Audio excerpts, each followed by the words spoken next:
381장입니다.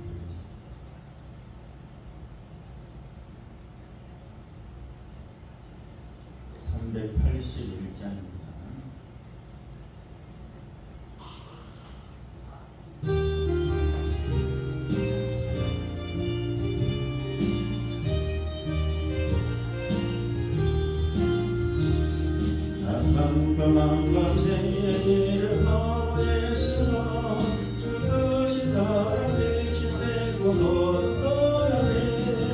사랑의 비 오늘 내 맘에 사랑의 비 항상 있도다. 내가 예수 믿고 죄졌으나 평생에 항상 그리 믿도다. 구름 하늘 덮어 풍랑이 일어나 온 세상 깜깜하여 내 맘이 비비네. 사랑의 비 오늘 내 맘에 사랑의 비 항상 있도다. 내가 예수 믿고 죄 죽었으나 평생에 항상 그리 있도다. 가운데 행할 때에 너와 함께하니 이 어느 세상 등지거나 전진하리라. 사랑의 비 오늘 내 맘에 내 비 항상 있도다. 내가 예수 믿고 죄 벗으러 평생에 항상 그리 있도다. 넓기와진 걸음마를 지나갈 때에 저 영광스런 그이를 내다 추수하겠네. 사랑의 비 오늘 내 맘에 사랑의 비 항상 있도다. 내가 예수 믿고 죄 벗으러 평생에 항상 그리 있도다. 잠시 후에 영광의 빛에 비칠 때 그 영광스러운 주 얼굴 나 친히 뵙겠네. 사랑의 비 오늘 내 맘에 사랑의 비 항상 있도다. 내가 예수 믿고 죄 벗으러 평생에 항상 그리 있도다.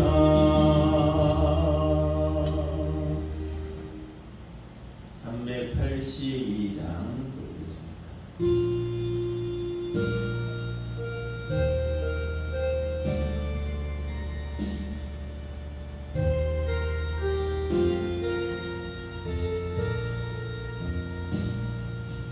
너를 신고 전하라. 주 너를 지키리. 주 날개 밑에 모아라. 주 너를 지키리. 주 너를 지키리. 아무데나 어디서나 주 너를 지키리.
길이 아무데 나리소나 주 너를 지키네 늘 지켜주시네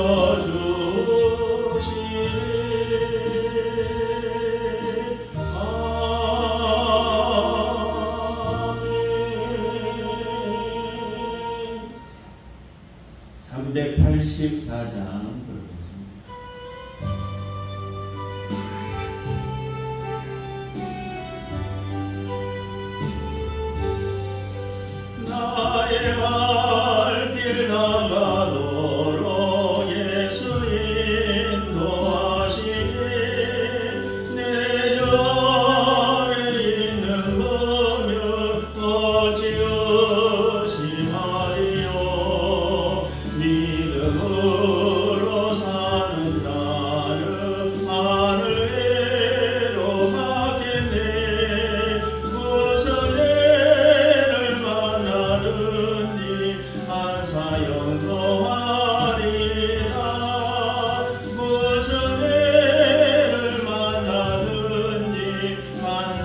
예수 나를 숨겨주소서.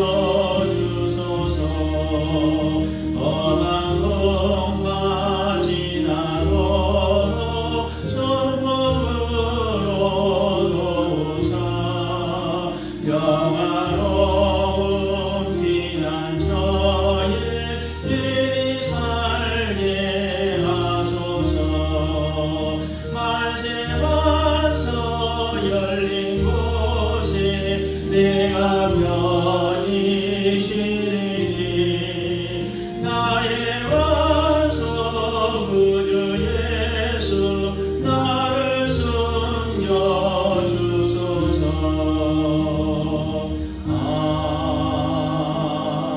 아멘. 387장 보는 다음 예배 드리겠습니다.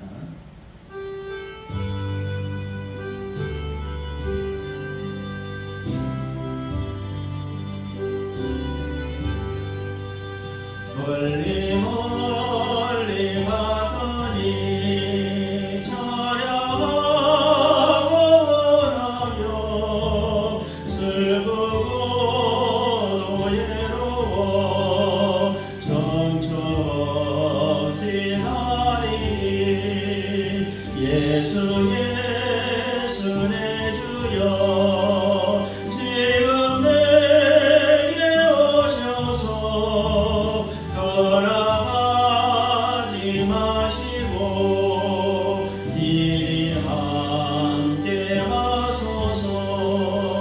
예수 예수 내 주여 마음 아파올 때에 눈물씩 써주시고 나를 위로하소서. 예수 예수 내 주여 내게 오셔서 떠나가지 마시고 이리 함께 하소서.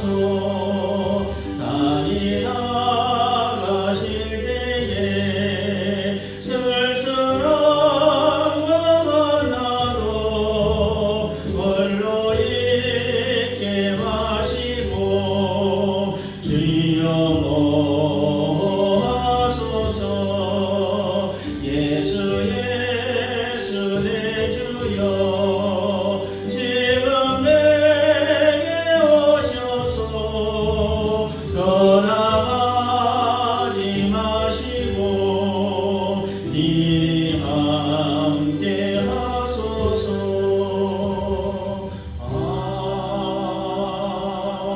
아멘.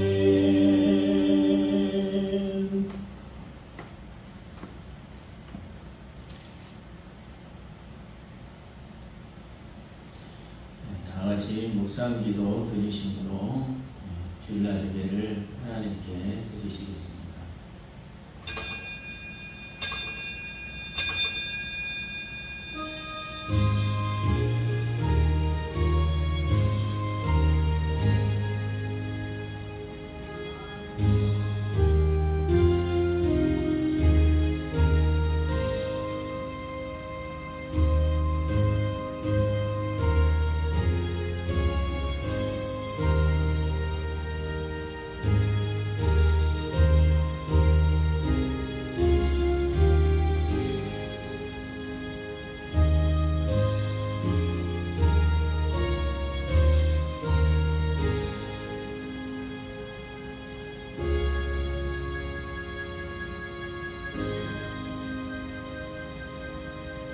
주를 찾는 모든 자들이 주로 말미암아 기뻐하고 즐거워하게 하시며 주의 구원을 사랑하는 자들이 항상 말하기를 하나님은 위대하시다 하게 하소서. 나는 가난하고 궁핍하오니 하나님이여 속히 내게 임하소서. 주는 나의 도움이시여 나를 건지시는 이시오니 여호와여 지체하지 마소서. 아멘.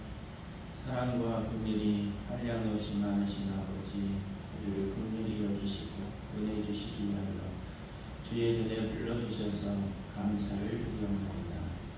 이 시간에 우리의 마음과 뜻과 힘과 성품을 다하여 영과 진리 너에게 드리되 성삼일째 하나님께서 영광 받으시고 우리에게 위대하고 완한 축복을 충만히 부어 주옵소서. 예배 시종을 주님께 부탁드리오며 예수 그리스도의 이름으로 기도드리옵나이다. 아멘.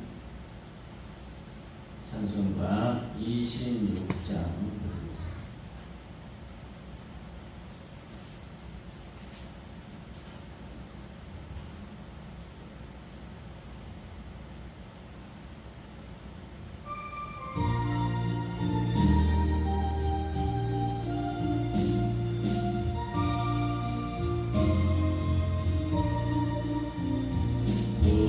주를 아는 이를 찬송하고 찬송하신 몸과 힘 다하여 경배드리세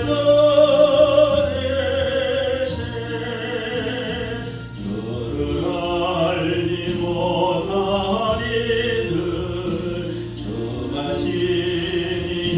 인도하사 그의 뒤로 구속하니 찬송 버릇에 약한 사람 도움하다 시험 중에 참게 되니 모든 죄를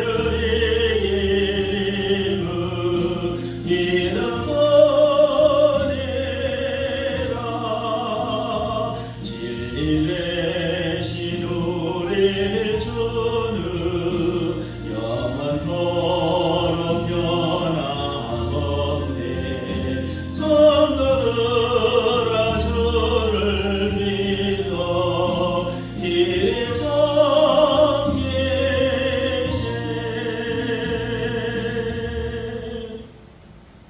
지난 한 주간의 잘못을 회개하는 참회 기도를 묵상으로 드리시겠습니다.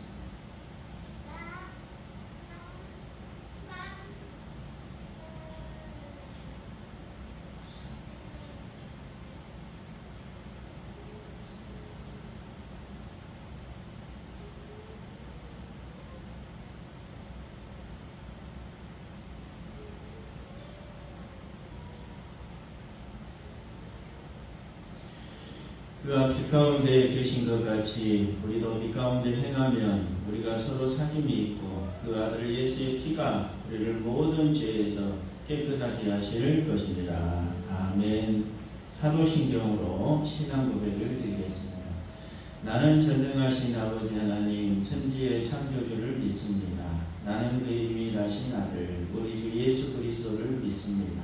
그는 성령으로 잉태되어 동정녀 마리아에게서 나시고 본디오 빌라도에게 고난을 받아 십자가에 못 박혀 죽으시고 장사된 지 사흘 만에 죽은 자 가운데서 다시 살아나셨으며 하늘에 오르시어 전능하신 아버지 하나님 우편에 앉아 계시다가 거기로부터 살아있는 자와 죽은 자를 심판하러 오십니다. 나는 성령을 믿으며 거룩한 공교회와 성도의 교제와 죄를 용서받는 것과 몸의 부활과 영생을 믿습니다. 아멘. 교동문 3번을 나와서 들고 가시겠습니다. 교동문 3번입니다.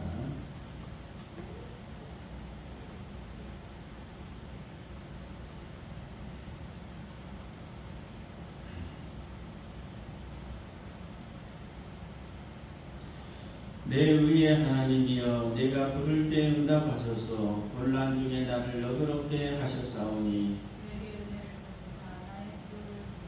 인생들아 어느 때까지 나의 영광을 바꾸어 욕되게 하며 여호와께서 자기를 위하여 경건한 자를 택하신 줄 너희가 알지어다.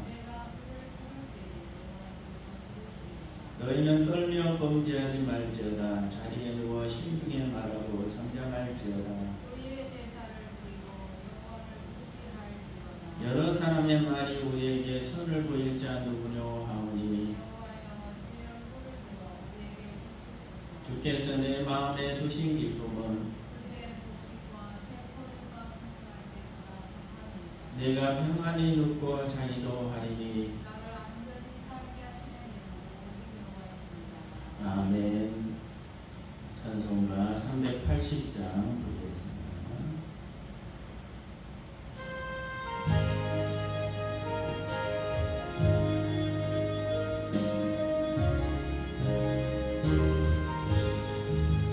나의 생명 되신 주 주님 앞에 나갑니다. 주의 흘린 보혈로 정죄하사 받아주소서. 날마다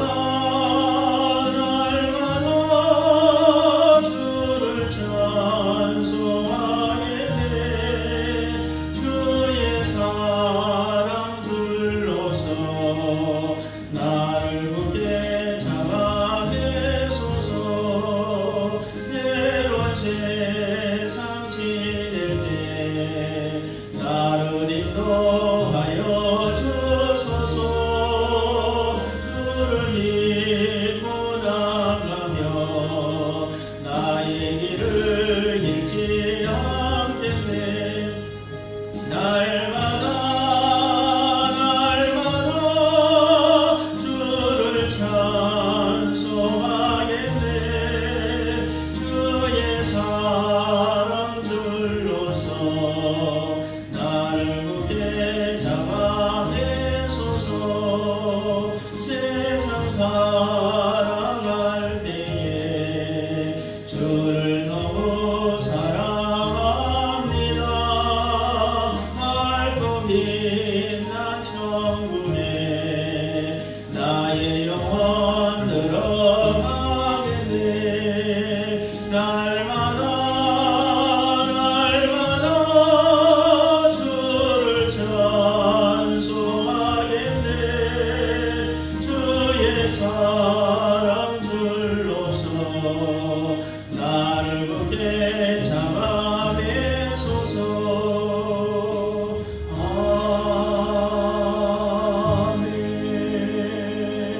아멘. 같이 기도드리겠습니다.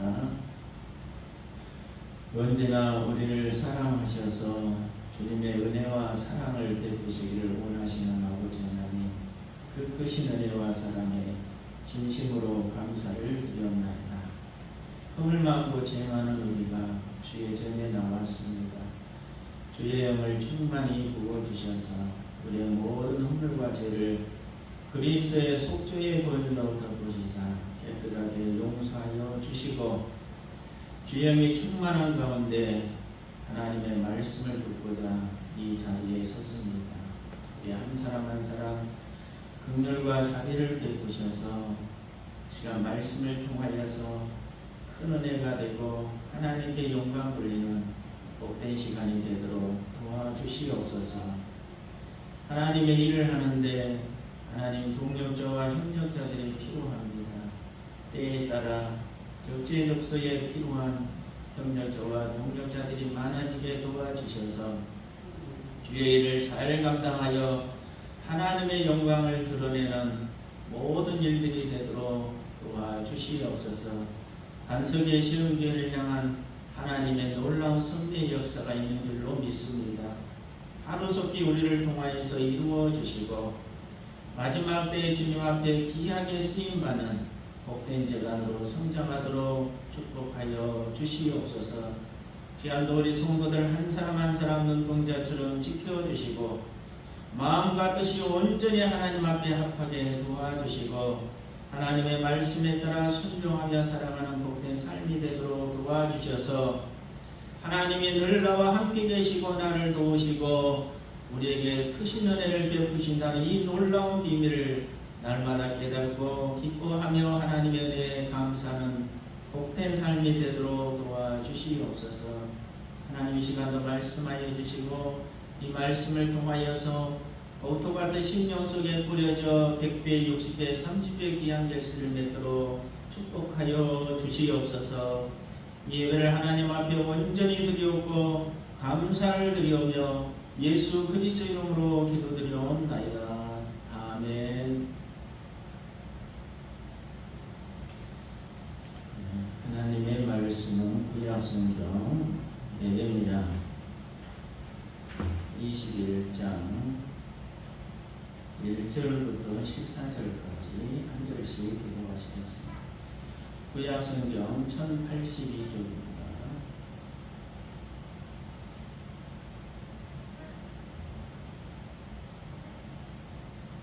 예레미야 21장 1절부터 14절까지입니다.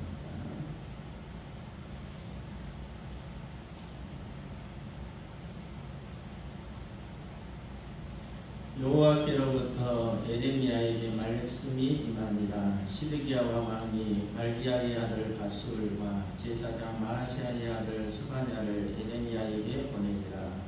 바벨론의 느부갓네살 왕이 우리를 치니 천컨대는 우리를 위하여 여호와께 간구하라. 여호와께서 11년 모든 기적으로 우리를 도와 행하시니 그가 우리를 떠나리라 하니 예레미야가 그들에게 대답하되 너희는 시드기야에게 이같이 말하라.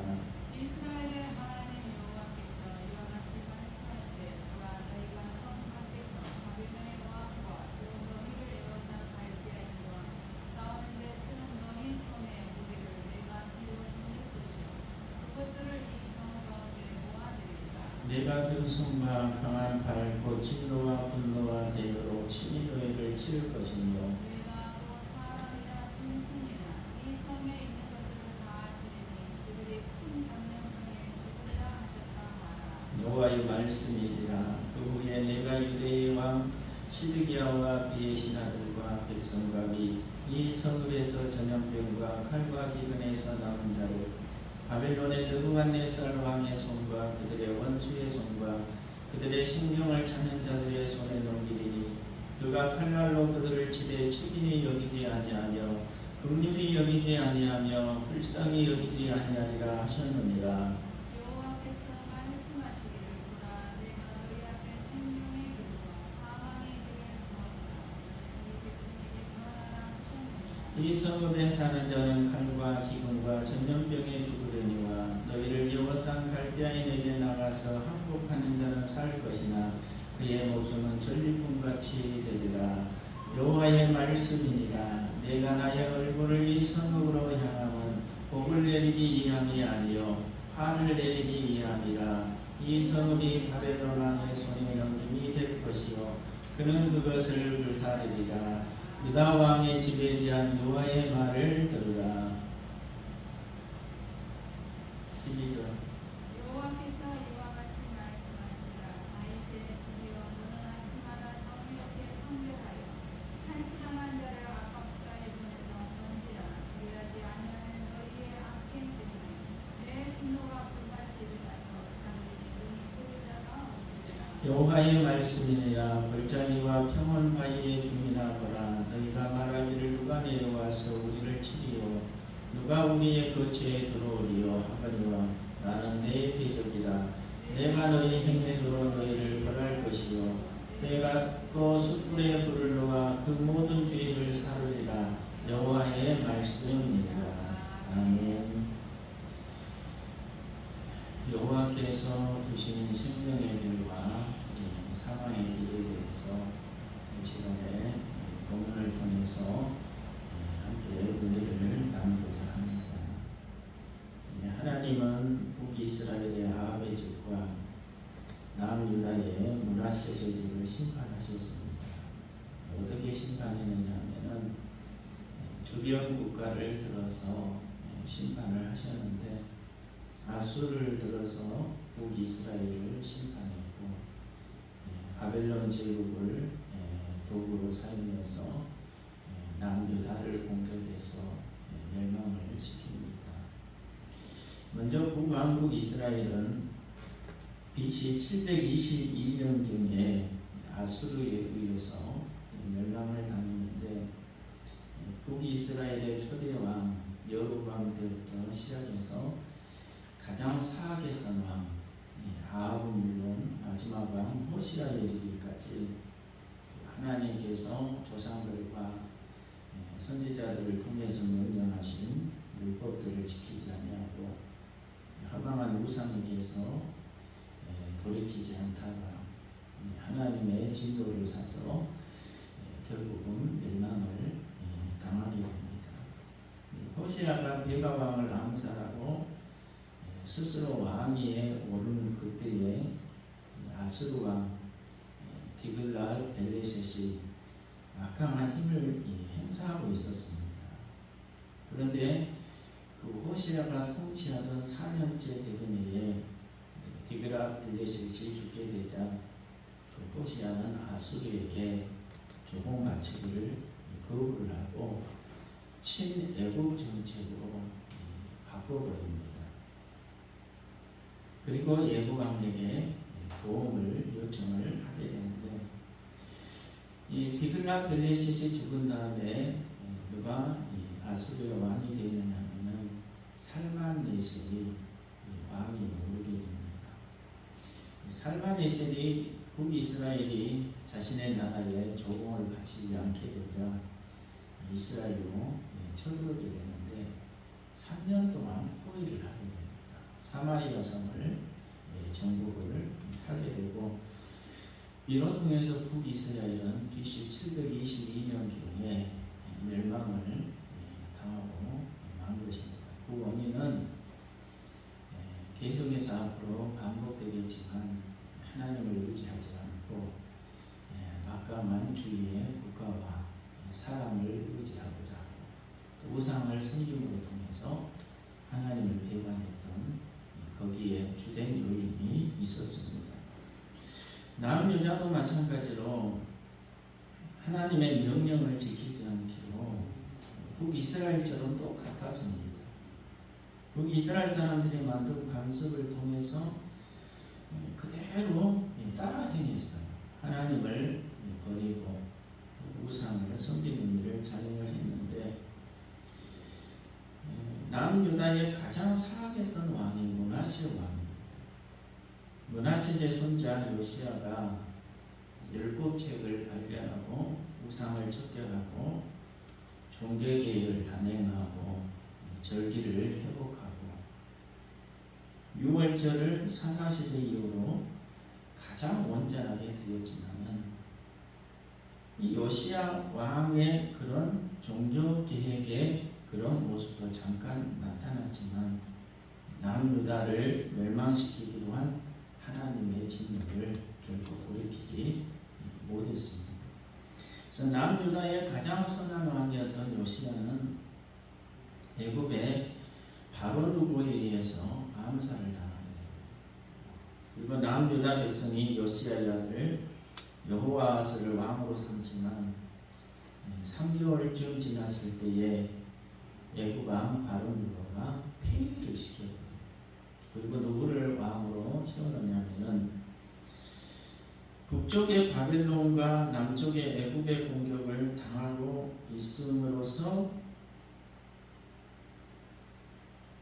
누구를 의지해야 될 것인가?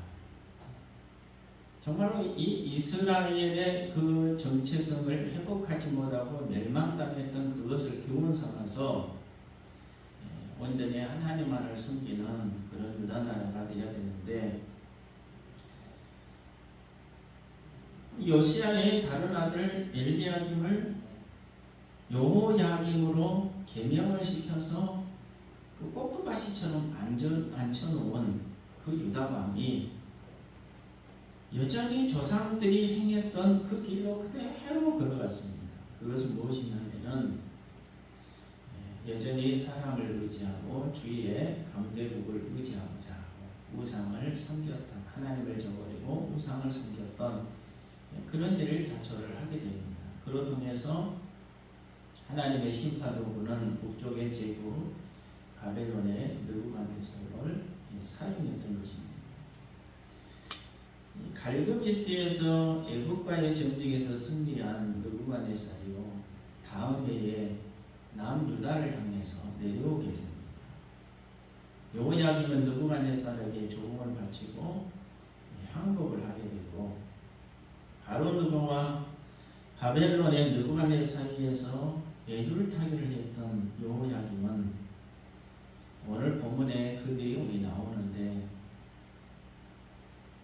바벨론을 섬기라는 그 에레미야의 경고에도 불구하고 친애국 정책을 펼쳐나가게 됩니다.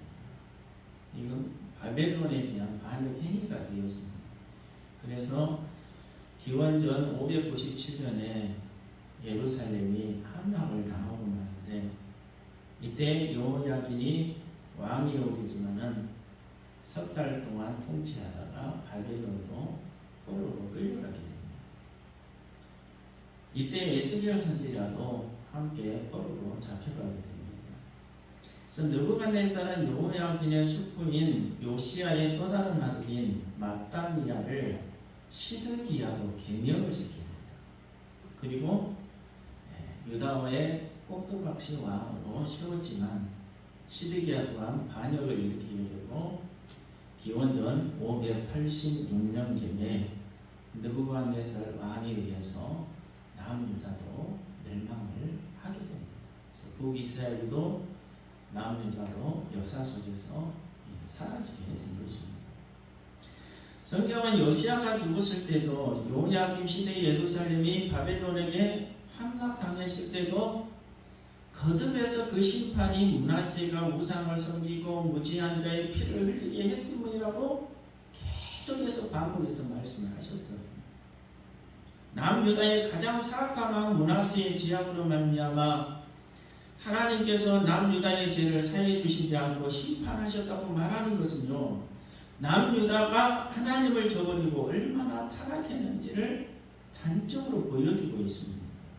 이처럼 남유다는 하나님 나라의 백성임에도 불구하고 참되신 왕이신 하나님을 저버리고 아무런 생명력도 없는 우상을 섬기다가 결국 하나님의 심판을 받아서 멸망을 당하고 만 것입니다. 오늘 본문은요, 바벨론의 제3차 침입 위기 상황 때의 상황입니다. 그래서 21장 1절부터 10절까지가 시드기야 왕이 예레미야에게 기도를 요청을 하고 있는 내용이에요.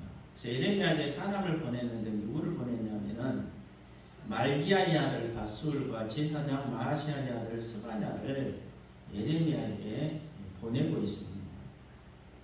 왜 보냈느냐? 2절에 보면 나옵니다. 너는 우리를 위하여 여호와께 간구하라. 기도 부탁을 하고 있는 거죠. 여기에 대한 예레미야의 답변이 어떻게 나오는가 본문을 보면요, 유다는 멸망할 것이다. 그리고 시드기야 왕은 정말로 비극적인 최후를 맞이하게 될 것이다. 우리가 사는 길은 바벨론에 항복하는 것이고 그것이 우리의 생명을 보존할 수 있는 유일한 길이 될 것이다.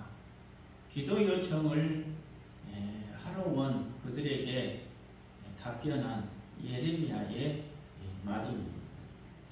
예레미야 25장 11절에 보면요, 이 모든 땅이 폐허가 되어 놀랄 일이 될 것이며 이 민족들은 70년 동안 바벨론 왕을 섬기리라, 이렇게 말씀을 하고 있습니다.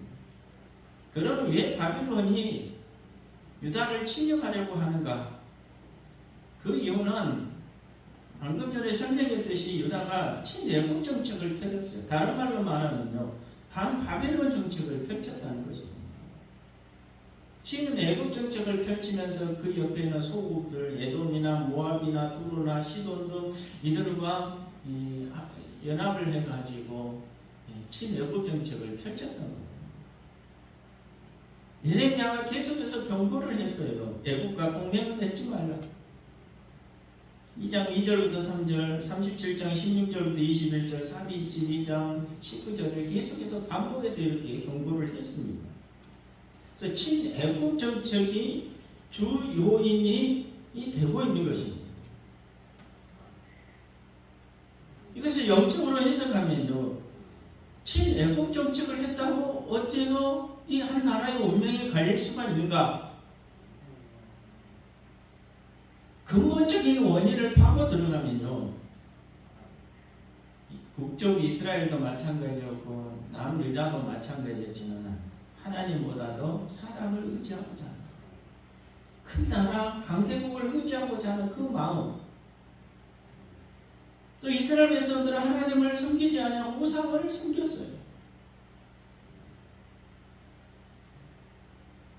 진애국 정책이 주된 요인이 되었지만 그 근본적인 원인은 바로 하나님을 떠나서 우상을 섬겼던 거기에 바로 근본적인 원인이 있었던 것입니다. 시드기야가 계명전의 이름은 마따리라잖아요. 왜 그러면 시드기야는 예레미야에게 기도 요청을 하기 위해서 사람을 보내었을까요? 이 시드기야의 그릇된 동기에서 비롯된 것입니다. 정말로 신앙, 하나님을 의지하는 그 믿음에서 사람을 보내기보다도 어떻게 해서라도 이러한 위기의 상황을 예레미야가 기도함으로 통해서 모면해보고자 하는 이런 그릇된 동기에서 시작되었다는 것입니다. 진짜 어려울 때만 하나님 앞에 기도하고자 하는 그런 얄팍한 지폭적인 형태를 띠고 있다는 것입니다. 기도는 물론 중보기도가 굉장히 중요합니다.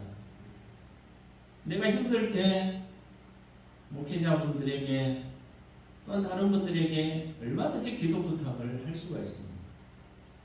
그러나 가장 중요한 것은 내가 직접 하나님 앞에 기도할 수 있음에도 불구하고 나는 기도하지 않고 나는 하나님 의지하지 않고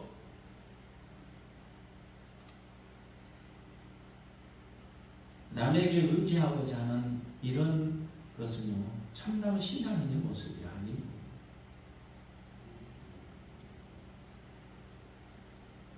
자기가 직접 하나님 앞에 기도할 수 있음에도 불구하고 왕의 위치이기 때문에 백성에게 그렇게 선포할 수가 있잖아요. 지금까지는 우리가 사람을 의지하고 하나님을 의지하지 않고 우상만 섬기고 하나님을 의지하지 않았기 때문에 이제 우리가 회개하자. 참답게 회개하고 하나님만 섬기자. 그 음식을 선포하면서 하나님만을 섬길 것을 얼마든지 할 수 있는 이치에 있잖아요. 지난날의 잘못을 회개하자. 그런 힘과 그런 위치에 있음에도 불구하고 자신은 그렇게 하지 않고 예레미야에게 기도 부탁을 하고 있다는 것입니다. 여기에 대해서 예레미야는 단호하게 거절. 왜 단호하게 거절합니까? 이미 하나님께서 남유다를 심판하고자 하는 그런 계획들을 이미 하고 계셨기 때문인 거예요. 그러면서 단호하게 기도 요청을 하러 온 시드기야를 보낸 사람들에게 뭐라고 그러니까 유다는 멸망할 것이다. 시드기야를 비롯해서 유다 백성들은 포로로 잡혀가게 될 것이다. 유다가 살 수 있는 길은 친여국 정책을 버리고 바벨론에게 항복하는 것이 사는 것이다. 이렇게 말을 했습니다. 어찌 보면은 오해할 수 있잖아요. 반민족적인 말이 될 수 있고 매국적인 그런 처사로 보일 수도 있지 않습니까? 그런데 예레미야는 철두철미하게 하나님의 뜻을 전하고 있습니다.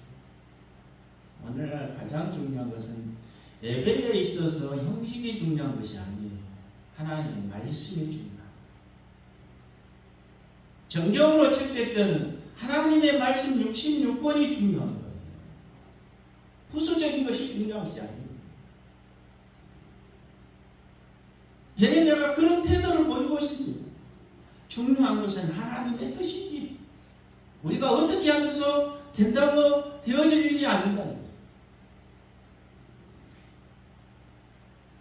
변경할 수 없는 하나님의 뜻을 분명하게 직시해서 말을 해주고 있는 예레미야의 반애국적인 모습이 아니라 어찌 보면은 참다운 애국심에서 시작된 그런 말이라고 볼 수가 있습니다. 예레미야는요 이 일로 인해서 시드기야 왕에 의해서 감옥에 갇히게 됩니다. 바른 말하다가요 감옥에 갇히는 신세가 된 것입니다. 교회 강단에서 바른 말 하다가 쫓겨난 사람들이 얼마나 많이 있습니까? 시대가 그만큼요 복잡해지고 사는 것이 그만큼 긴박해지고 피곤하다는 것입니다. 경쟁력이 심하다는 것입니다. 강단에 나왔을 때 위로받고 정말로 기쁨이 있고 좋은 말 들으러 나왔는데 예레미야처럼 이런 말을 누가 듣고 이에서 나오겠습니까? 그러나 분명한 것은요, 어떤 형식적인 절차보다도 가장 중요한 것은 하나님의 뜻입니다. 하나님의 말씀이고요.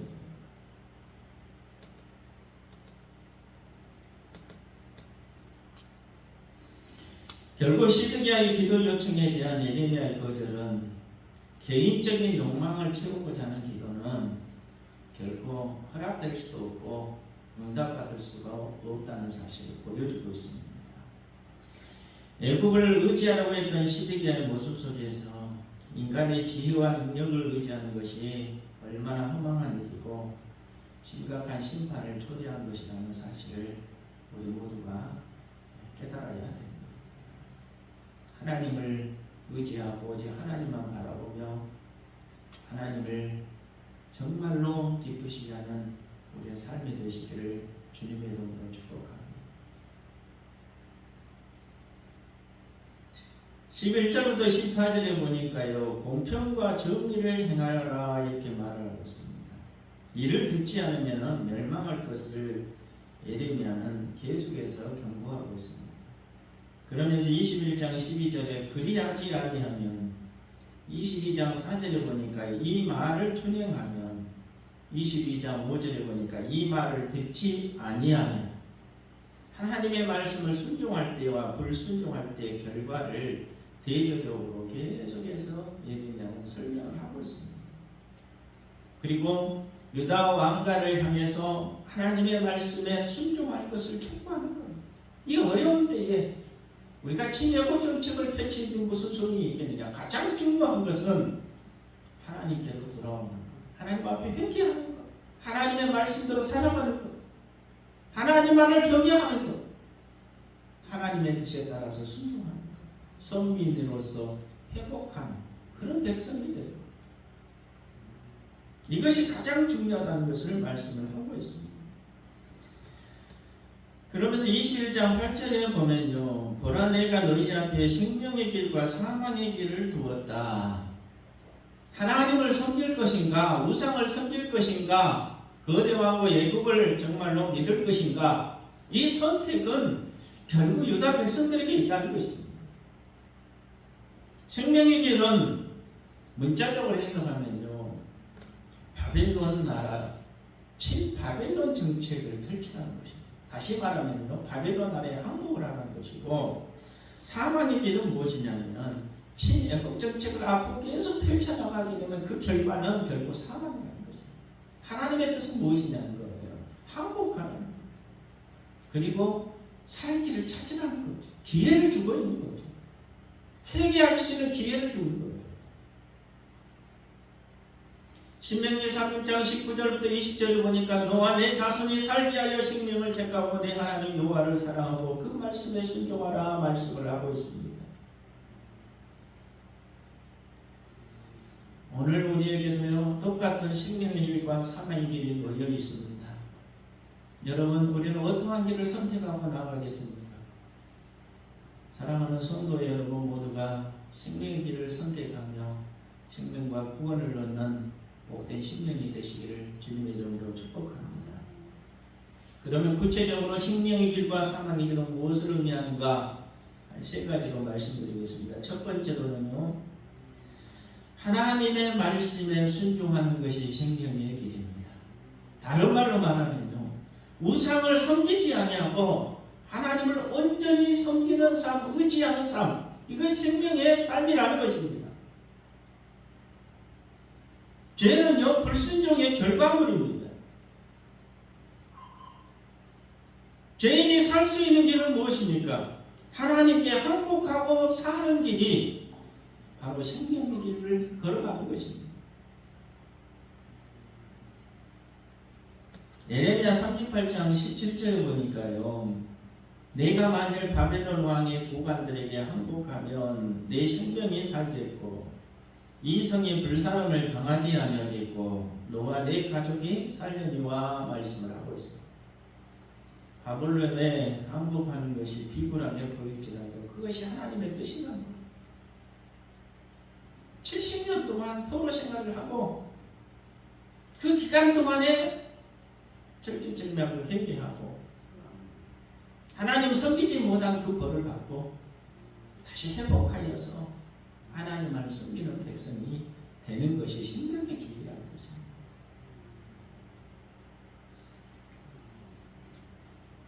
유다 백성이 택한 것은 친애국 정책이었어요. 이들이 사는 길이 무엇이었습니까? 첫째가 순종이고 둘째가 회개입니다. 하나님의 징벌을요 피하려고 하면 되는 것이 아니에요. 인간의 방법을 사용해서도 안 됩니다. 내가 잘못된 길을 걸어가고 있을 때 돌이키는 거 이거 회개입니다. 나의 죄를 용서하시고 나를 구원해 주시고 나를 생명의 길로 인도하신 분 하나님이신 거예요. 내 스스로 죄 용서를 받고 싶다고 해서 되는 것이 아닙니다. 하나님께서 내 죄를 용서해 주셔야 돼요.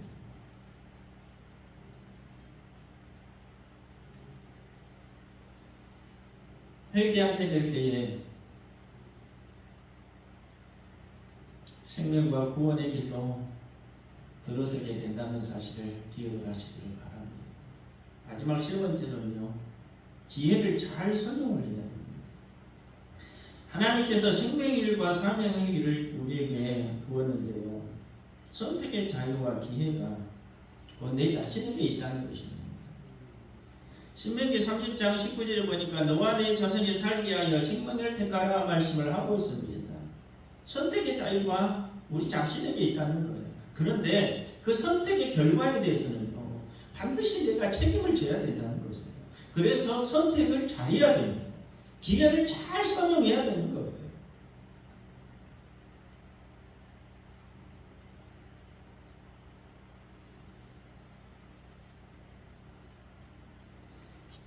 시드기야 왕은 평소에는요 하나님을 의지하지 않았어요. 택한 민족의 왕으로서 시험을 입었으면요 자신이 가진 힘을 가지고 잘못된 길에서 돌이키는 그런 힘을 이렇게 사용했어요. 자, 우리가 하나님을 떠나서 죄를 범했지 않습니다. 죄에는 강대국을 의지하고 하나님을 의지했지 않습니다. 지금까지 우리 선조들의 삶은 전쟁에 승패에 있어서 하나님을 의지할 때는 반드시 승리해요. 그러나 하나님을 떠나서 우상을 의지했던 실패했지 않느냐.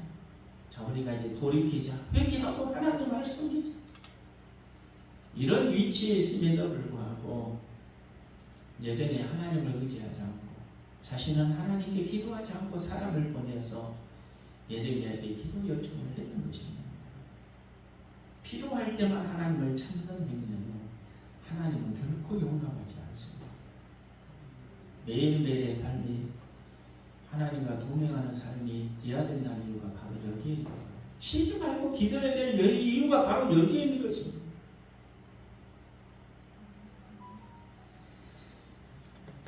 남유다의 진정 고난의 원인이 무엇이었습니까? 하나님을 떠난 것이 바로 원인이었습니다. 우상을 숭배하는 것이 원인이었습니다.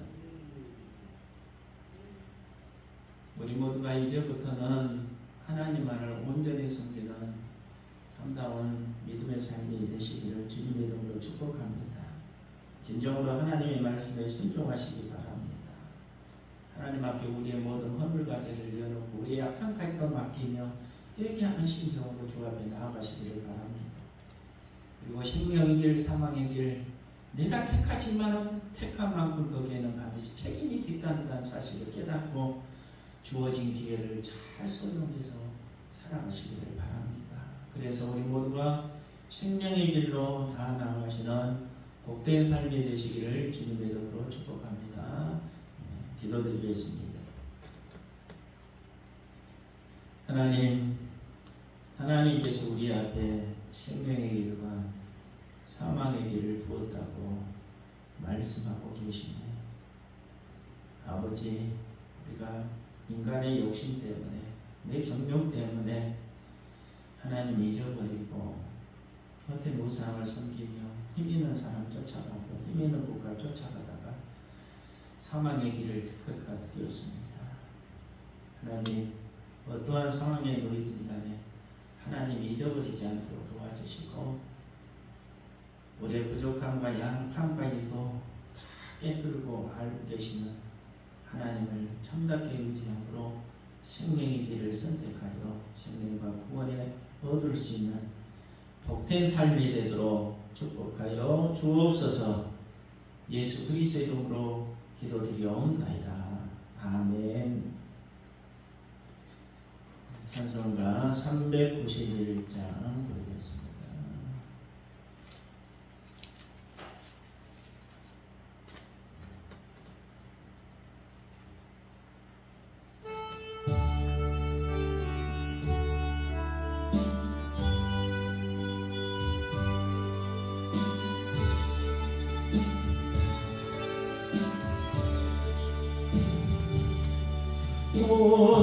놀라운 구세주 예수 내 주 참 능력의 주시로다.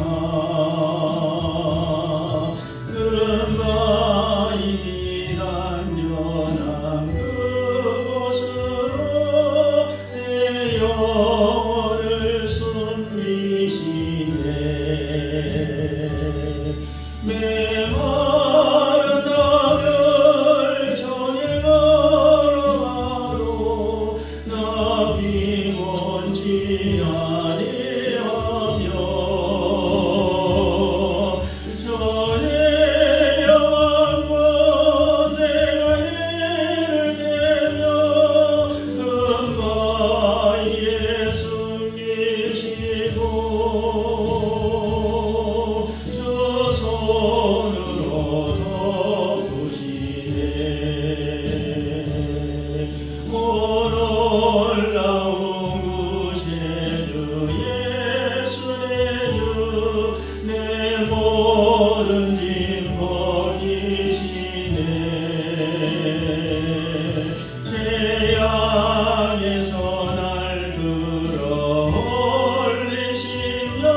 구원의 은총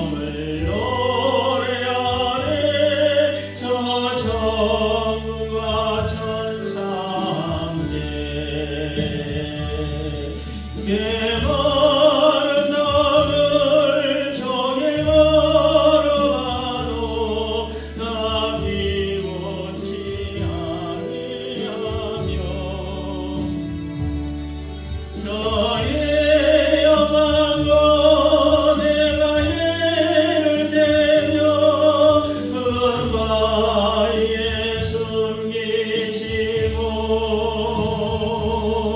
주 손으로 덮으시네.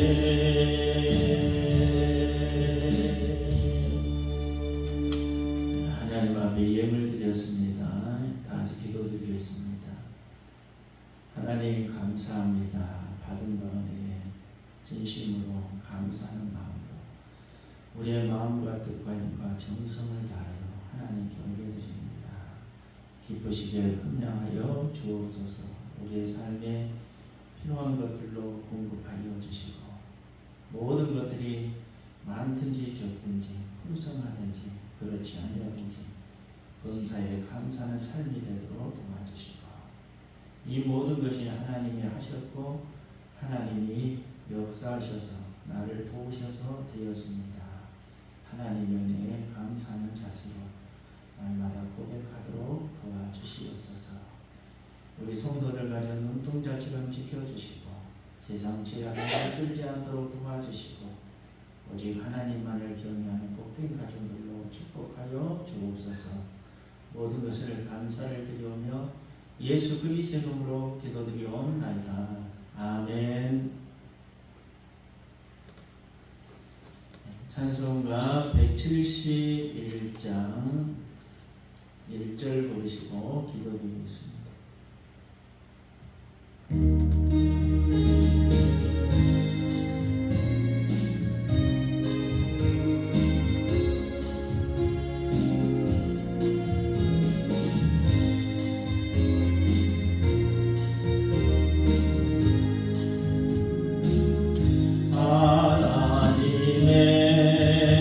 하나님의 독생자 예수 날 위하여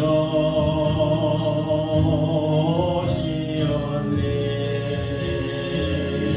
내 모든 죄 사시려고 십자가 지셨으나 다시 사셨네. 살아계신 주 나의 참 백성아 두려움이 사라지네. 사랑의 주님 걸길 인도하니 내 모든 삶에 기쁨 늘 충만하네. 지금은 우리 구주 예수 그리스도의 은혜와 하나님 아버지의 영원 무건토록 변하지 않으신 사랑과 성령님의 기름 부심의 역사가 생명의 일과 사망의 길이 우리 앞에 놓여 있을 때 생명의 길을 선택하여 생명과 구원에 얻는 복된 삶이 되기를 원하는 사랑하는 모든 백성들의 가정의 자녀의 삶에 주의 재단과 특별히 나와 이 민족의 영원토록 함께 하시기를 간절히 축원하옵나이다. 아멘.